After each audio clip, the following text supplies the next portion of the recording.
the differences between the two countries, they got so sour, they became arch enemies, so much so that China had to seek assistance of the US. Because according to the then leader of Chinese Communist Party, Mao Zedong, the Soviet Union was not along the tracks of Marxist communism. In the wake of the Russia-Ukraine war, two global powers, Russia and China, actually joined hands. They formed a strategic bond against the Western influence. But now, as the war drags on and global dynamics they shift, it seems like there are some cracks that are developing in the relationship between these two nations. Now, this once seemingly strong strategic partnership, a solid strategic partnership, is now seeming as if it were only a marriage of convenience, a partnership of convenience. So the question here is China slowly distancing itself from Russia? Could we be witnessing the beginning of a fallout between these two nations? Is it possible that these two countries were only coming into a partnership, into a strategic partnership, because they had one common enemy? They still have one common enemy. So in this video, we are going to dive deep into understand the possible reasons for this possible fallout between these two countries. We are going to understand what is actually happening, and is it happening only because of this war, or are there any other reasons that are also involved over here? So let us try to understand what is actually happening. But before that, before understanding the current situation, let us also take a look at the history of these two countries. Now we are going to go back to 1949, after the Civil War was won by the CCP in China. The Chinese Communist Party won the Civil War in China, and that is when People's Republic of China was formed.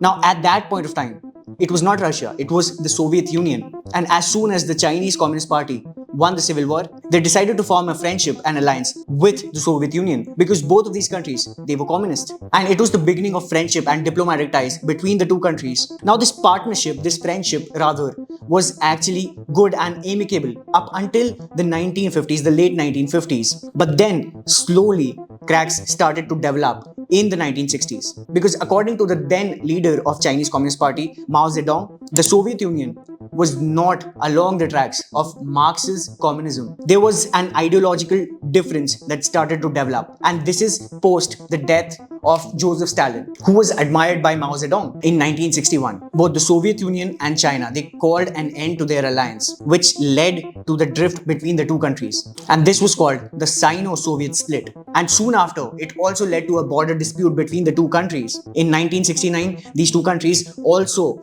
faced a conflict. There was a conflict which was known as Sino-Soviet conflict. And what is rather interesting over here is the fact that the differences between the two countries, they got so sour, they became arch enemies, so much so that China had to seek assistance of the US. Now you see, two communist countries, the Soviet Union and China, they begin to drift apart, and China, a communist country, had to seek help of the US, built on the ideology of capitalism, which is the exact opposite of communism. And this was also during the Cold War period, meaning that the two superpowers at that point of time, the US and the Soviet Union, they were at each other's throats. So you see how ironic that actually got. Now obviously there were differences between the two countries. I'm not saying there were not any differences, but certainly this is how diplomatic ties work. Geopolitics in general, this is how it works. One day you're friends with a country, the next day you can become arch enemies. So this is what geopolitics is all about. And we've witnessed this time and again in history, throughout history.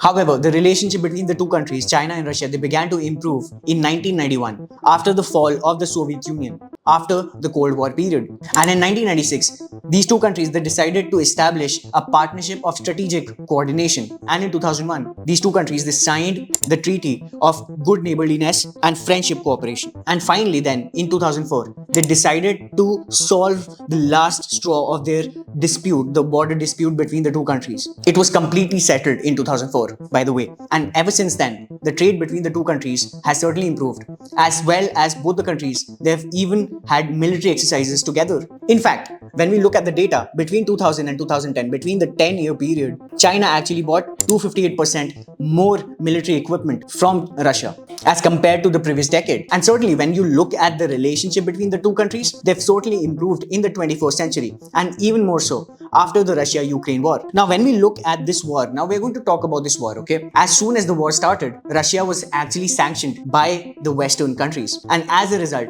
Russia was unable to do trade with the Western powers. This is how war worse it has gotten for Russia in terms of trade. As soon as Russia got sanctioned by these Western powers, Russia had nowhere to go in terms of trade. So Russia had to look at its Eastern friends, Eastern powers of the world, specifically China. This is where the role of China comes in terms of trade. So China has now become Russia's #1 trading partner. And in fact, Russia has become China's #1 crude oil supplier. And not only that, yuan has also become Russia's primary foreign currency. And another fact over here is that in 2023 alone, their trade grew to about $240 billion, which is an all-time high. And not only that, but China has also been backing Russia in its fight against Ukraine, because Ukraine has been receiving backing from the NATO.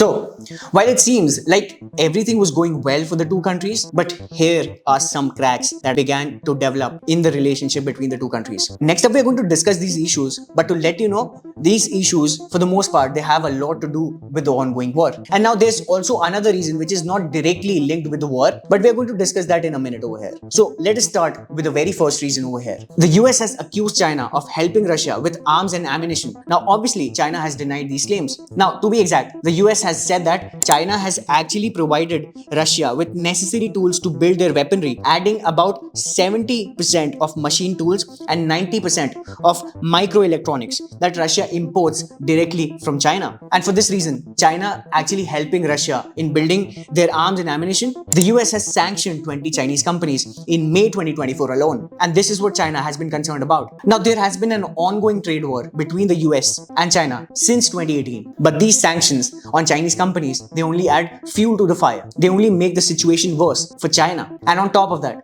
Russian companies, they're facing payment related issues with Chinese banks. Now, Chinese banks, they have put strict regulations on transactions, specifically with Russian companies after the Western threats of sanctions on China for dealing with Russia. Now, billions of yuan worth of transactions, they are being held right now by Chinese banks. They are not being released. And this only makes situations worse for Russia, more so as compared to China, because Russia's #1 trading partner is China at this point of time. And if these payments, they are being delayed by Chinese banks, they only make situations worse for small businesses, specifically in Russia. They won't be able to do business unless they receive these funds as soon as possible. Not only that, but Chinese hackers, they've attacked Russian state-operated systems as well as IT companies, private IT companies working in Russia. But there's more to this list. Remember that I told you that there could also be a couple of reasons that are not directly linked to the war that is currently going on between Russia and Ukraine. Here's what that is. So recently, Taiwan's new president, Lai Ching-te, has said that if China wants to reclaim its land, which is Taiwan at this point of time, as per the CCP, it also must reclaim its land from Russia. He said that while China calls for reunification with Taiwan, Xi Jinping has made no efforts of actually claiming back its land from Russia that was signed under the Treaty of Aegon, the land which is now known as Vladivostok. Now, China at this point is fully well aware that Russia's efforts, 100% of Russia's efforts, they're focused on the ongoing war. And also at this point of time, Russia is more dependent on China than China is on Russia. And Russia has also gotten considerably weak in terms of military when we draw a comparison between the military might of China and Russia. So China at this point of time has actually gotten itself an opportunity to reclaim its land from Russia. However, Russia's president Vladimir Putin is also playing chess at this point of time, because he knew that his whole focus after the war began will be on the war itself. So that is why he opened the gates of the Vladivostok port for the Chinese companies, for China as a whole. He has given China the access to use the Vladivostok port after 163 years. So now China already has access to the port, obviously making it easier for them to conduct trade. So if they already have access to the Vladivostok port, is there a need for China to then reclaim that land from Russia? Now, at this point, obviously, it is not clear, because it is still not their land, right? They might have access to it, but they don't have the land itself. But we are going to have to wait and see how the war unfolds and where the relationship between the two countries stand. With that being said, do you think that China and Russia, they're drifting apart? Let me know what you think in the comments below. If you enjoyed watching this video, please share this video with your friends and family, and please subscribe to our channel. Thank you for watching this video and have a great day.